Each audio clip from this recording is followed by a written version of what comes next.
কিসের ভয় গা? নরেনের ফটকখানা দেখতে পেলে আপনারা এক বকবেন। ও ঠাকুর, আপনি ওই ফটক পুজো করা নিয়ে কি যেন বলছিলেন তখন? এর ফটকটি একদিন আসনে রেখে ঘরে ঘরে পুজো করা হবে। আর এর ফটকটি যে তুলিয়েছে সেও সবার পুজো পাবে। নরেনের সম্মুখে এমন ধারা কথা বলবেননি ঠাকুর, ও কিন্তু আপনার এনে খুব ঠাট্টা করবে। তাই তো তোমারে চুপি চুপি কথাটা বললুম গো, চুপি চুপি। তবে যাই বলেন ঠাকুর, এই ফটকখানা কিন্তু বেশ হয়েছে। যেন ফটক নয়, আপনি নিজেই বসে আছেন।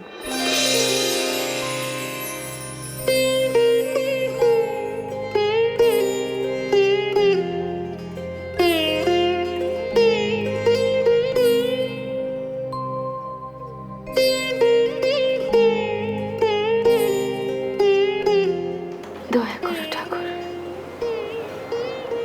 দয়া করো। এমনি করে এই পাপিনীকে দয়া করে যেও প্রভু, দয়া করো। হায় হায় হায় হায় হায় রে, দেখো কি কাণ্ড! এখনো এই মেয়ের ভোর কাটলো না। বলে ও বেবি, কি ভেবেছিস নাকি তুই? হ্যাঁ, কি ব্যাপারে মা? হ্যাঁ বলি ব্যাপার মানে তোমার আকের গুছানোর ব্যাপার মা। আর কি ব্যাপার বল? অবিনী বলি শোন, বয়স তো আর থেমে নেই। আরে কথায় বলে মেয়েরা কুড়িতে বুড়ি, তাই আবার আমাদের জেতের মেয়েদের তো 20 পেরোলেই হাতে লন্ঠন। এখন তো নিজের কথা ভাববি নাকি? নিজের কথা ভাববি কি ভাববি না? ভাবছি তো, নিজের কথা ভাবছি বলেই তো আখের গুছোতে বসেছি মা, যা আমার বাকি জীবনের সম্বল করে পথ চলতে চাই। এইভাবে? হ্যাঁ বলি এইভাবে অষ্টপ্রহর দিন নেই রাত নেই এই চৈতন্যর ফটকের সামনে বসে নাম জপ হচ্ছে। বলি একে নিজের আকের গোছানো বলে নাকি সর্বনাশ বলে?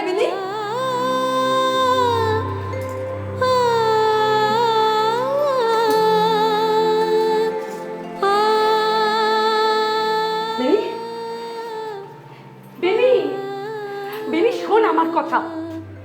বলি কি হচ্ছেটা কি বিনি? হ্যাঁ কি করছিস তুই? ওরে আমরা হলুম গে জাত বেবুসে, বুঝেছিস? এ সকল কিছু আমাদের মানায় নেকো। আমি দেখেছি যেদিন থেকে ওই গিরিশ মাস্টার চৈতন্য লীলা পেলে করবার জন্য তোকে নিয়ে গেল, সেই দিন থেকে তুই মেঝেতে শুচ্ছিস, তুই নিরামিষ খাচ্ছিস, 108 তুলসী পাতা বেল পাতায় তুই হরির নাম নিচ্ছিস। বলি এসব হচ্ছেটা কি? হ্যাঁ অবিনী, তোর মতো এমন সুন্দরী রোজগেরে মেয়ে যদি যোগিনী হয়ে যায় তাহলে জীবনটা চলে কি করে রে মা? হ্যাঁ কত কত বাবু হাজার হাজার টেকা নিয়ে তোর দৌড় ধরে বসে আছে, তুই তাদের দিকে ফিরে তাকাচ্ছিস না বিনি? ওই গুরমুখ রায় মশাই 10,000 টাকা নিয়ে তোর দিকে তাকিয়ে রয়েছে, তুই তার দিকে ফিরে তাকাচ্ছিস না। অবিনী বলি হচ্ছেটা কি এসব? হ্যাঁ করছিস কি তুই? জীবনে যে স্বপ্নের পেছনে ছুটেছি সেই থিয়েটারেই তো আত্মসমর্পণ করেছি মা। কি দিয়েছে ওই থিয়েটার? হ্যাঁ নাম যশ বিনে কি দিয়েছে? সে নাম যশেই বা লাভ কি বিনি? লোকে তো কত কথাই বলে তো গণিকা গুণীর মেয়ে বেবুসে বিনি। মানে হ্যাঁ রে, এত তো করছি, বেবুসে নাম ঘুরছে নাকি ঘুরবে কোনোদিন? তাতে কি যায় আসে মা? দক্ষিণেশ্বরের ঠাকুরের হাত আমার মাথায় পড়েছে, আর আমার কি চাই মা? ওরে ওদের নিজেই একটা পাগল রে। ওই গিরিশ মাস্টার একদিকে গিরিশ মাস্টার থেটা করে তোর মাথা চিবিয়ে খাচ্ছেন, আর বাকি যেটুকু বেঁচে করতে আছে ওই পাগল ঠাকুরের নাম করে তুই সর্বনাশ করিস নে বিনি। আমার কথা শোন মা, আমি তো 70 নই দিন, আমি মা তোর মা আমি। ওই পাগলা ঠাকুরের নাম করে জীবনটা তুই নষ্ট করিস না বিনি, বলে রাখলাম আমি, জীবন নষ্ট করিস না। ঠাকুর, ও ঠাকুর, তুমি আমার মায়ের কথায় দোষ নিও না ঠাকুর, ক্ষমা করো, ক্ষমা করো, মায়ের কথায় দোষ ধরো না ঠাকুর, মায়ের কথায় দোষ ধরো না। কোথায় কোথায় আপনি? আমাকে বেঘর করে দিয়ে নিজে ঘরের মধ্যে সেদিয়ে আছে। উফ, নিজে তো পাগল, আমাকেও পাগল করে ছাড়লে। আরে মশাই কোথায়? একবার নিজের স্বরূপে আমার সামনে আসুন তো দেখি, একবার নিজের জাদু দেখান। কে গা? হ্যাঁ, কে দেখতে এসো? পেন্নাম বাবা ঠাকুর এখানে থাকেন তো? তাকে গিয়ে বলুন তো কালীপদ ঘোষ এসেছে শ্যামপুকুর থেকে। তো ঘরে এসো না, ঘরে এসো, এসো এসো, ঘরে এসো, ঘরে এসো, ঘরে এসো। হ্যাঁ, তা তোমার ওই পাগলাটারে কি দরকার গা? হ্যাঁ, আর বলবেন না, আপনাদের পাগলা ঠাকুর আমার লাইফটাকে একেবারে হেল করে ছেড়ে দিলেন, মানে বরবাদ, একেবারে বরবাদ করে দিলেন।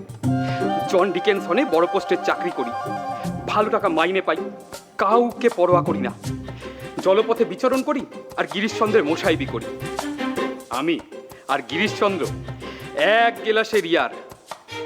ও ও হ্যাঁ, আগে বলেছিলাম না আমার নাম কালীপদ, কিন্তু সিমলের নরেন দত্ত আমাকে ডাকে দানা কালী বলে। তার দেখা দেখি আমার গুরুও, মানে গিরিশচন্দ্র। বয়সে আমি গুরুর চেয়ে মাত্র 5 বছরের ছোট। আপনি হয়তো ভাবছেন বয়সে ছোট হয়ে একজন বড়োর সঙ্গে কি করে গেলাস নিয়ে বসি। ওই যে কলকাতায় একটা কথা চালু আছে না, ওই গেলাসের হিসেবে বয়সের হিসেব চলেনি, তাই তো? তো যার কাছে এসো সে তোমার কোন পাকা ধানে মই দিয়েছে গা? হ্যাঁ, নেশা করার জন্য আমার প্রাণ একেবারে, কিন্তু গেলাসে আমি ঢালতে পারছি না। তার দুঃখে দুঃখে মুখটা সামনে ভেসে উঠছে। মদ খেয়ে তার উপর অনেক অত্যাচার করেছি। সতী লক্ষ্মী মায়েরে খুব ফুকিয়েছো, তাই না দানা কালী? আপনি আপনি কি করে জানলেন? এ তো আমার ঘরের কথা। তাহলে আপনি কি করে? যার কাছে জবাব চাইতে এসো সে তোমার সম্মুখে বসে আছে গা। আপনি? তবে লোকে যে বলে পাগলা ঠাকুর, আপনি তো দিব্য মানুষ। আমি যে মাইনে পেতাম নেশাতে উড়িয়ে দিতাম। আমার বউ এসেছিল আপনার কাছে, আপনি তাকে ঠাকুররানীর কাছে পাঠিয়েছিলেন। ঠাকুররানী তাকে কি করেছিলেন আপনি জানেন? আমিও জানি না, কিন্তু নেশা করে তার কাছে গেলেই বেমালুম নেশা উবে যায়। আচ্ছা, এ আমার কি হলো বলুন তো? হ্যাঁ গা, এর কাছে কি চাও? আমাকে নেশা করাতে পারেন, এমন নেশা যা কোনোদিনও কাটবে না, বউয়ের কাছেও হারবো না।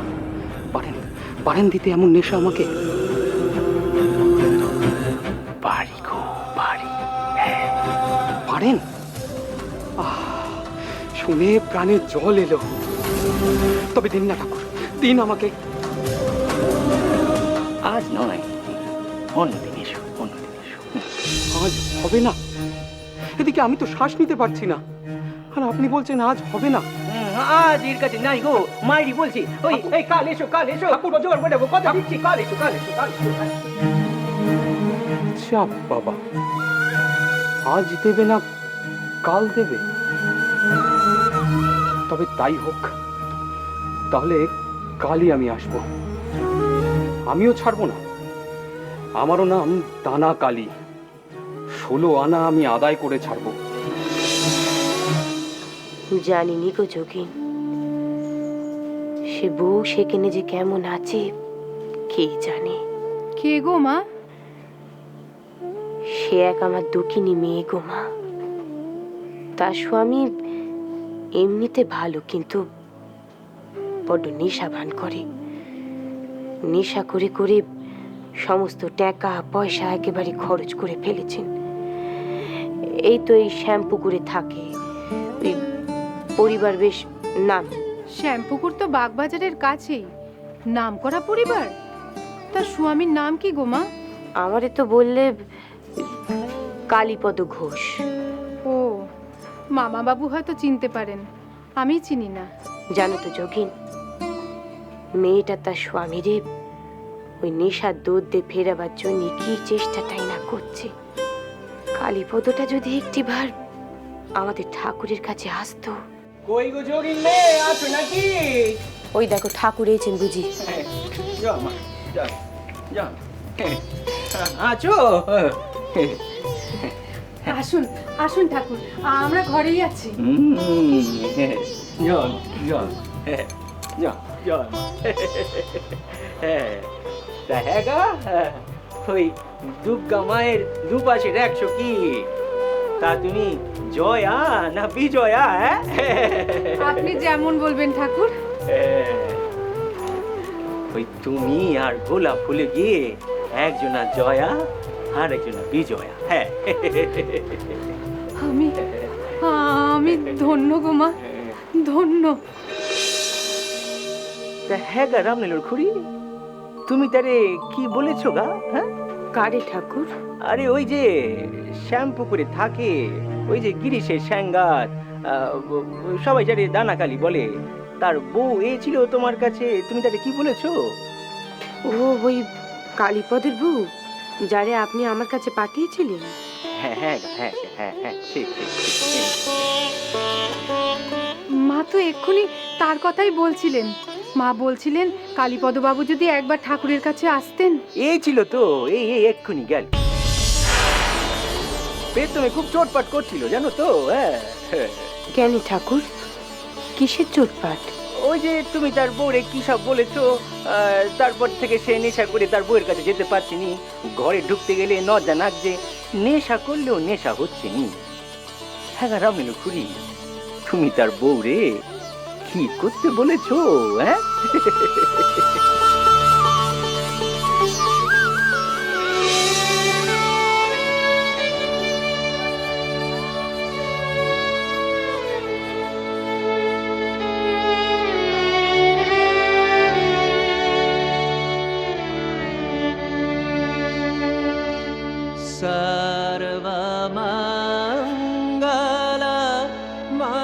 এই নাও মা, এতে তোমার স্বামীর ফেরার নাম গান। এর মধ্যে ঠাকুরের নাম লেখা রয়েছে, যিনি তোমারে আমার ঘরে এইখানে আসতে বলেছেন। তোমার একখান কথা বলি মা, মন দিয়ে শোনো।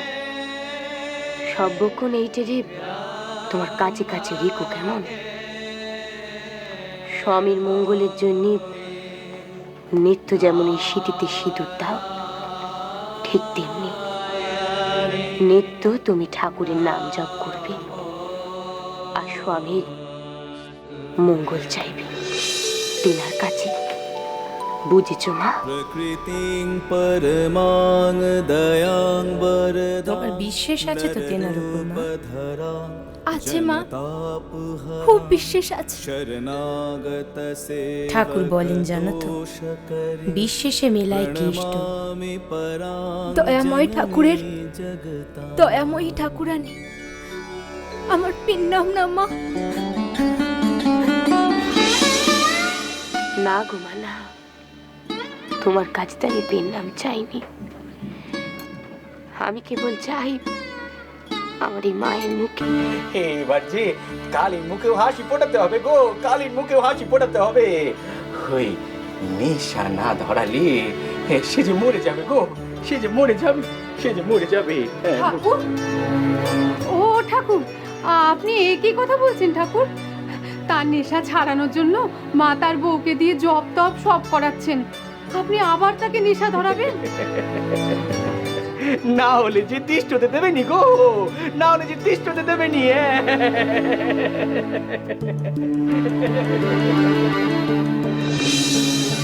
ওমা, ঠাকুর একই কথা বলে গেলেন, ওই কালীপদ ঘোষকে আবার নেশা ধরাবেন? তুমি কিছু বলবে না মা? আমি কি বলবো বলো তো যোগী? যার নাম করে নেশা ছেড়েছে, তিনি যদি ফের নেশা ধরাতে চান তো ধরাবেন।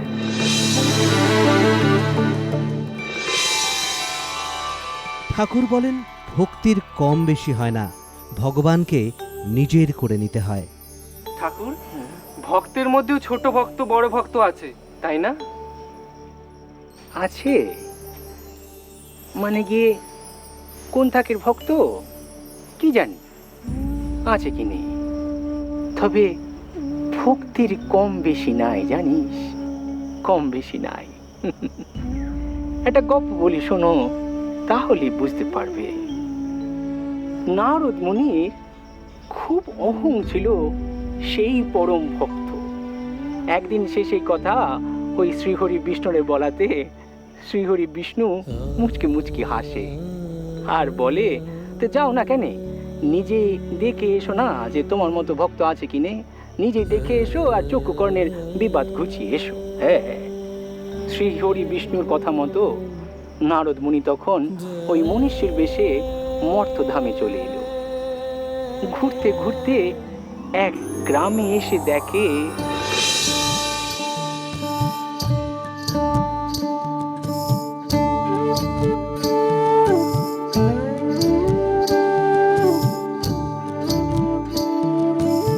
তুমি কি বৈষ্ণব নাকি বাবা?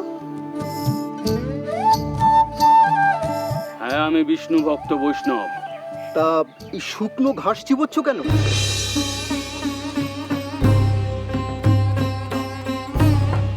এটাই আমার সারাদিনের প্রধান খাদ্য। আমি এই শুকনো ঘাস খাই। আমি বৈষ্ণব। অহিংসাই আমার পরম ধর্ম। আমার প্রভুর সৃষ্টিতে যেখানে যেখানে প্রাণ আছে, অর্থাৎ যা কিছু জীবন্ত, আমি তা হত্যা করি না। হিংসাকে আমি ঘৃণা করি। তাহলে তোমার কোমরে ওই হিংসার অস্ত্র ধারালো তলোয়ার কেন? এদিকে মুখে বলছো তুমি হিংসাকে ঘৃণা করো, আমি তো তোমার প্রভু ভক্তির কোনো মানে খুঁজে পাচ্ছি না।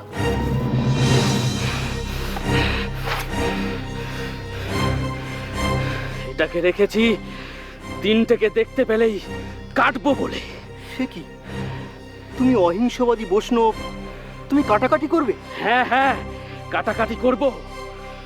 এক একটাকে ধরবো আর ধর থেকে গলা এক এক করে নামিয়ে দেবো আমি। সেই তিনজন কারা?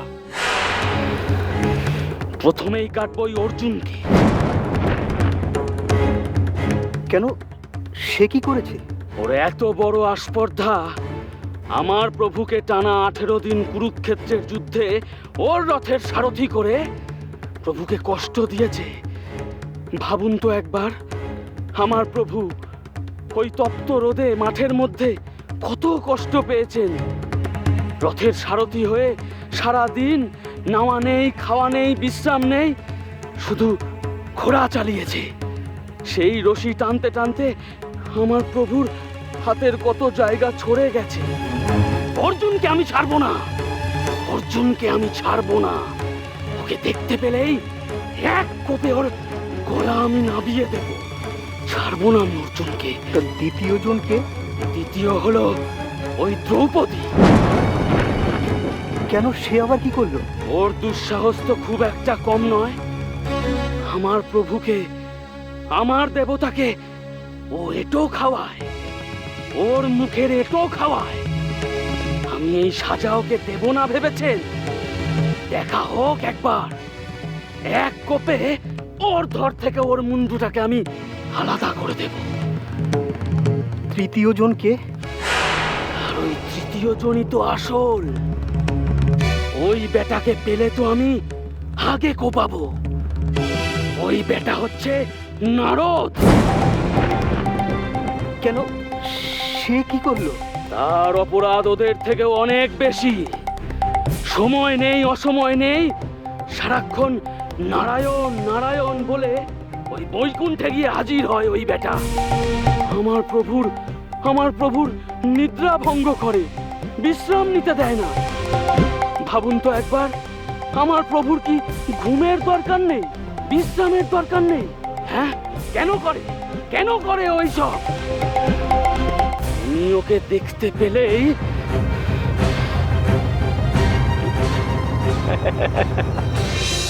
ওই নারদ মুনির অহং চূর্ণ হলো। নারদ মুনি বুঝতে পারলে যে ভগবান রে নিজের করে ভাবতে হয়, একেবারে ঘরের ভালোবাসার জনের মতো।